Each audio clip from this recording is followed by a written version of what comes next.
If you like this video, give it a like and subscribe to Just the Chords for all of our piano tutorial videos. Today we're in the key of G. We're talking about a common progression, the 1, 5, 1. The 1 in the key of G is going to be a major chord built off G. That's G, B, D. We love it.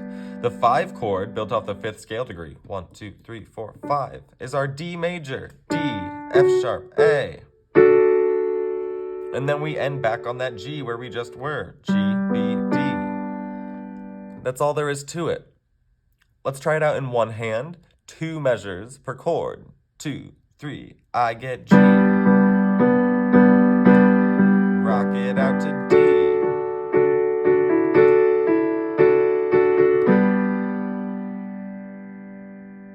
Loop that progression.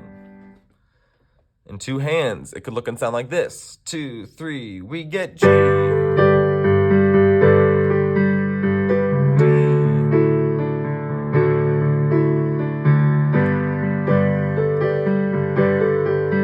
that 5.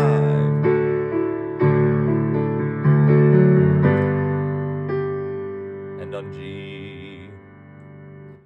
Try that out again, have some fun with the chords, and then play on to our next video.